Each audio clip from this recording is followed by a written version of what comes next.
Explanation. Welcome back to Global Current Lens, where headlines are decoded, strategies are exposed, and the truth about global events comes into focus. Tonight, Explanation, we turn to a moment the world has been waiting for. After weeks of relentless violence, diplomatic tension, and humanitarian outcry, Israel and Hamas have agreed to a ceasefire. But as the dust settles, questions rise. Explanation. What just happened behind closed doors and what comes next? In the early hours of Friday morning, both Israeli and Hamas representatives confirmed that a temporary ceasefire deal had been reached, one brokered through intense negotiations involving Egypt, Qatar, and the United States. Meant promises a pause in hostilities, a limited exchange of prisoners, and an increase in humanitarian aid to Gaza. For many, this is being hailed as the first glimmer of relief after months of devastating conflict. Yet even in this fragile silence, skepticism remains. Explanation. Will this ceasefire hold, or is it merely a brief pause before the next storm? To understand that, we need to examine what led here, how it unfolded, and the global stakes shaping the days ahead. The ceasefire deal emerged after intense behind-the-scenes diplomacy and mounting international pressure. Explanation. According to official statements, the agreement includes a 4-day halt in fighting, during which Hamas will release several Israeli hostages, explanation, while Israel will free a number of Palestinian detainees from its prisons. Additionally, humanitarian convoys carrying food, medicine, explanation, fuel are now permitted to enter Gaza through the Rafah crossing under Egyptian supervision. Officials describe this as a confidence-building measure, a small step toward broader negotiations. Yet, even as leaders in Tel Aviv and Gaza City cautiously endorsed the truce, the atmosphere remained charged. Israeli officials framed the ceasefire as a tactical pause, not a political concession. Hamas, on the other hand, called it a victory of resistance, emphasizing that their demands for ending the blockade and halting Israeli incursions remain on the table.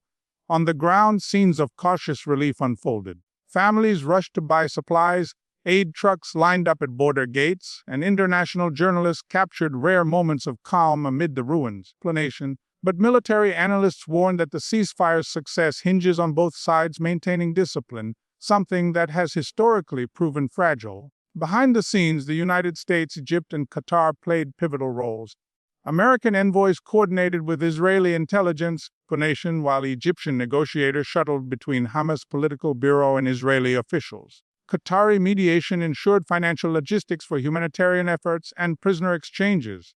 What's striking is how timed this deal appears, coinciding with rising global protests, UN resolutions demanding restraint, and growing domestic pressure within Israel over the government's handling of the war. The ceasefire wasn't just a military pause, it was a strategic necessity. Historical and political context.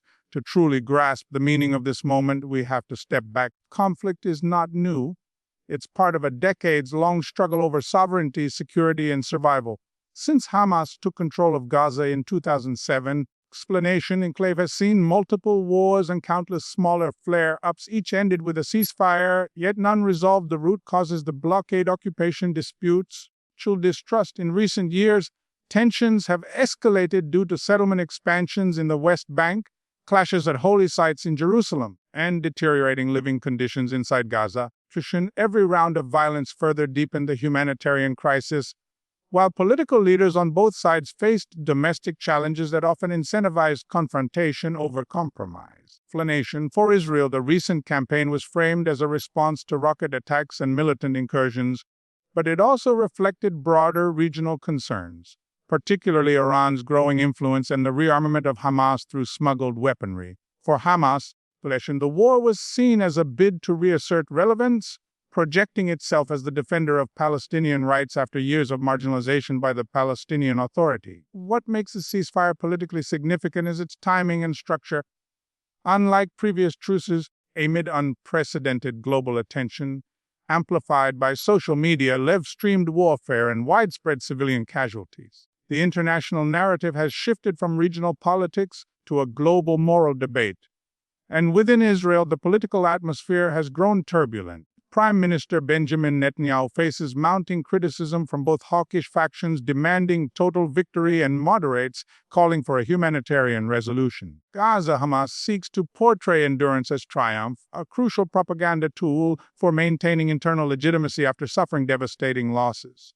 Thus, The ceasefire is more than a military pause, it's a political balancing act where each side attempts to claim moral high ground without appearing weak. Explanation, global reactions, the international response to the ceasefire has been swift and revealing in Washington. Explanation.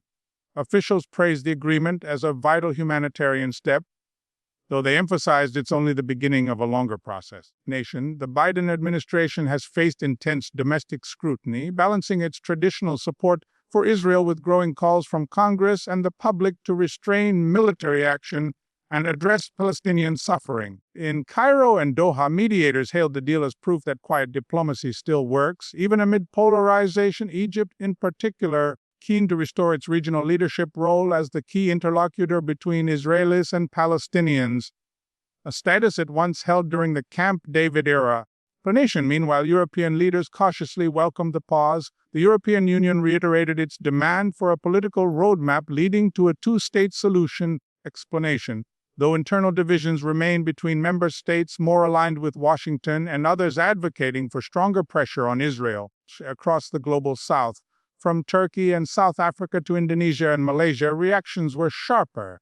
Many leaders accused the West of double standards, contrasting its quick condemnation of other global conflicts with its measured tone here. The United Nations echoed a mix of relief and warning. Explanation. Secretary General Antonio Guterres described the ceasefire as a fragile opportunity for humanity, urging both sides to translate the pause into a pathway for permanent peace. Humanitarian organizations, too, Explanation, are on alert, pointing out that even a brief truce won't undo the vast civilian suffering and infrastructural collapse witnessed in Gaza. Perhaps most notably, the Arab Street, from Amman to Beirut, remains unconvinced. Public opinion across the Middle East views the ceasefire as temporary, expecting renewed hostilities once the political optics shift. That perception matters because in this region, perception often becomes prophecy. Economic and strategic stakes beyond politics and emotion, there are tangible economic and strategic dimensions shaping this ceasefire. For Israel, the war has cost billions, disrupting trade, straining tourism, and diverting resources from high-tech industries and energy exploration. The constant mobilization of reservists has impacted labor markets, and uncertainty has rattled investor confidence.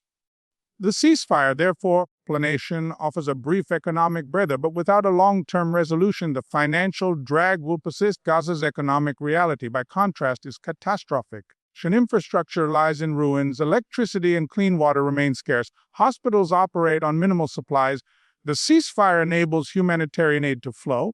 Explanation, but reconstruction would require international coordination on a massive scale, something historically obstructed by political restrictions and donor fatigue. Explanation, the conflict's continuation threatened broader stability, particularly the emerging alliances between Israel and Arab states under the Abraham Accords. Several of those normalization processes are now frozen or under review. A sustained truce could reopen diplomatic doors, but trust remains fractured. Energy markets, too, have responded. Early in the conflict, fears of regional escalation briefly pushed oil prices upward. Now, with the ceasefire announcement, markets have stabilized, though analysts warn that any renewed fighting could again disrupt supply chains across the eastern Mediterranean. For the United States, Explanation, the strategic stakes are immense. Washington's credibility as a global mediator is on trial after its full-throated support for Israel early in the conflict. The administration now faces the delicate task of balancing alliance loyalty with humanitarian optics. How it navigates this moment could shape U.S. Explanation influence in the Middle East for years to come. China and Russia, meanwhile, are watching closely. Both nations have positioned themselves as alternative mediators, promoting multipolar diplomacy and calling for global justice. While their actual influence remains limited, their rhetoric resonates across parts of Africa, Asia, and Latin America, where skepticism toward Western interventionism runs deep. In short, this ceasefire isn't just about stopping rockets. Explanation, it's a strategic recalibration in a world where every pause in warfare sends ripples through global politics, markets, and alliances. Futures, let's explore three possible trajectories from this moment: de-escalation, limited conflict, and escalation. Scenario 1, de-escalation. In this optimistic path the ceasefire holds, negotiators extend the truce into a longer-term agreement, Explanation, leading to the gradual release of remaining hostages and prisoners. Humanitarian corridors expand. Reconstruction begins under international oversight. Over time, indirect talks evolve into political dialogue, potentially mediated by a coalition of regional and Western powers. Explanation: this would require unprecedented restraint, especially from hardliners on both sides. But history shows that even fragile truces can spark diplomatic momentum when global attention remains high. Scenario 2: limited conflict. This is the most probable outcome according to many analysts. Here holds temporarily but fractures within weeks or months. Small-scale exchanges of fire resume, responses or retaliations. Both sides claim commitment to peace while preparing for renewed confrontation. International mediators remain engaged but exhausted. Aid continues but reconstruction stagnates. This frozen conflict dynamic preserves the status quo, neither full war nor genuine peace, mirroring patterns seen in Lebanon and Syria. It provides short-term stability, but at the cost of long-term hopelessness for civilians trapped in the middle. Scenario 3: escalation. The bleakest scenario unfolds if the truce collapses entirely. A single misfire, an unauthorized rocket, or an Israeli raid could unravel the fragile agreement. Political pressures could push leaders toward aggression. Regional actors, including Hezbollah or Iranian proxies, might exploit the chaos, drawing the region into a wider confrontation. Such an outcome would deepen isolation, prolong humanitarian suffering, explanation, and possibly shift alliances in unpredictable ways. The international community would once again scramble to contain the fire it never truly extinguished. Each scenario underscores a central truth: the fate of this ceasefire depends less on written terms and more on political will, the willingness to see beyond immediate vengeance toward long-term coexistence. Explanation: so, as night falls over a quiet but uneasy Gaza skyline, the world asks, is this truly the beginning of peace or just another pause before the inevitable? For now, the guns are silent, but the silence hums with uncertainty. Every decision made in the next few days, every shipment of aid, every political statement, every patrol crossing the border, will determine whether this ceasefire becomes a bridge or a mirage. History has shown us that in this land, every truce carries both hope and heartbreak. The coming weeks will tell us which one this will be. You've been watching Global Current Lens, where we dive beyond the headlines to uncover the deeper patterns shaping our world. If you found this breakdown insightful, consider subscribing, sharing your thoughts below, and joining us as we continue tracking how this fragile ceasefire unfolds and what it could mean for the future of the Middle East. Because in a world of noise, clarity is power.